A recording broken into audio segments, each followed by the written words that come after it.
Assalamualaikum warahmatullahi wabarakatuh.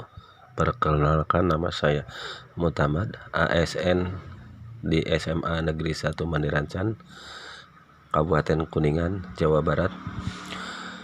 Saya untuk tahun ajaran 2022 dan 2023 yaitu mengajar di kelas 10 IPS.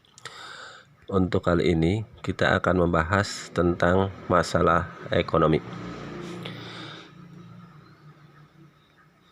Masalah ekonomi dalam sistem ekonomi itu terbagi menjadi 3 subtema atau dikenal dengan istilah topik atau pokok bahasan. Yang pertama adalah masalah ekonomi, memuat penjelasan mengenai perkembangan masalah ekonomi dari masalah ekonomi klasik ke masalah ekonomi modern. Yang kedua, sistem ekonomi, menjelaskan mengenai pengertian sistem ekonomi, macam-macam sistem ekonomi yang ada di dunia, serta kekuatan dan kelemahan dari masing-masing sistem ekonomi. Kemudian yang ketiga, sistem perekonomian Indonesia, yang menjelaskan tentang karakteristik perekonomian Indonesia dan nilai-nilai dasar perekonomian Indonesia menurut Undang-Undang Dasar 1945 Pasal 33 yang sudah diamandemen.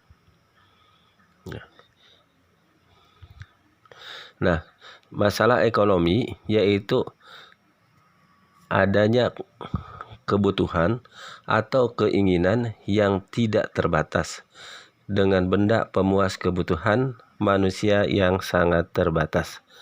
Nah, masalah ekonomi secara umum adalah menjadi masalah yang sangat riskan. Tentu masih ingat masalah ekonomi itu berasal dari adanya kelangkaan. Apakah itu kelangkaan? Yaitu kelangkaan terjadi karena tidak terbatasnya kebutuhan manusia, sementara alat pemuas kebutuhan yaitu barang dan jasa jumlahnya sangat terbatas. Ya, maka masalah pokok ekonomi kalau kita lihat atau kita tinjau ada 2 sudut ya pandang. Yang pertama adalah masalah ekonomi yang beraliran klasik. Yang kedua adalah masalah ekonomi yang beraliran modern. Ya, kita bahas dulu masalah ekonomi yang menurut aliran klasik, yaitu masalah ekonomi yang dilihat dari sudut pandang yang sederhana. Aliran ekonomi klasik menyebutkan bahwa ada 3 masalah pokok ekonomi klasik, yaitu produksi, distribusi, dan konsumsi. Nah, ketiga aspek ini harus dikelola sedemikian rupa agar tercipta kemakmuran. Yang pertama adalah produksi. Adalah suatu kegiatan menghasilkan atau menambah nilai guna barang atau jasa. Yang kedua adalah distribusi. Adalah segala kegiatan yang ditujukan untuk menyampaikan atau menyalurkan barang hasil produksi dari produsen hingga sampai ke tangan konsumen dan atau kepada akhir atau kepada si pemakai. Kemudian yang ketiga adalah konsumsi. Adalah segala tindakan yang tujuannya menghabiskan atau mengurangi nilai guna suatu barang. Nah, jadi masalah ekonomi itu menurut aliran klasik terbagi 3. Yang kedua, masalah ekonomi menurut aliran modern, yaitu masalah ekonomi dalam ruang lingkup yang lebih luas, sesuai dengan meningkatnya peradaban manusia. Nah, masalah pokok ekonomi modern itu terbagi menjadi 5. Yang pertama adalah dikenal dengan istilah what, yang kedua how, yang ketiga adalah who, yang keempat adalah for whom, dan yang kelima adalah when. Ya, yang pertama adalah what. Barang apa dan berapa jumlah barang yang harus diproduksi. Nah, karena sumber daya terbatas, masyarakat harus memutuskan barang apa yang akan diproduksi atau dikenal dengan istilah what.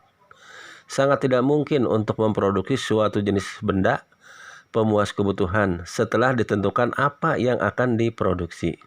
Kemudian diputuskan berapa jumlah barang yang harus diproduksi. Nah, sehingga dapat ditentukan berapa sumber daya yang dibutuhkan untuk memproses produksi tersebut. Nah, yang kedua adalah how. Bagaimana cara memproduksi? Nah, maka di situ terjadilah masalah dalam memproduksi tersebut. Apa masalahnya? Yang pertama adalah teknologi atau juga metode produksi. Apa yang digunakan untuk memproduksi suatu barang? Berapa jumlah tenaga kerja, jenis mesin, serta bahan mentah apa yang akan digunakan. Yang berikutnya adalah bagaimana mengkombinasikan faktor-faktor produksi yang ada agar berhasil dan berdaya guna. Nah, kemudian yang ketiga adalah siapa pelaku ekonomi? Yaitu yang dinamakan pelaku ekonomi, yaitu yang melakukan kegiatan produksi. Apakah pemerintah, swasta, atau kerjasama antara keduanya, antara pemerintah dan swasta. Jadi kedua-duanya ikut campur. Nah, kemudian yang ketiga adalah for whom. Untuk siapa barang itu diproduksi. Jadi siapa yang memerlukan barang tersebut dan siapa saja yang menikmati hasilnya. Apakah barang-barang yang diproduksi tersebut akan didistribusikan menurut ukuran, pendapatan, kekayaan, atau kelompok-kelompok tersebut yang berada di masyarakat. Contohnya ada kelompok pelajar, kemudian masyarakat umum, karyawan, dan sebagainya. Itu jadi merupakan tujuan mengadakan produksi. Kemudian ada when. When itu apa? Kapan barang tersebut diproduksi? Nah, berkaitan dengan waktu yang tepat untuk melakukan kegiatan produksi. Jadi dalam produksi itu harus disesuaikan dengan waktu, ya. Jadi kalau kita memproduksi jas hujan itu pada musim hujan. Nah, jadi disesuaikan. Kalau kita berjualan es berarti pada musim panas dan sebagainya. Nah, mungkin itu dulu penjelasan sementara ya dari saya. Saya akhiri, wabillahi taufiq hidayah. Assalamualaikum warahmatullahi wabarakatuh.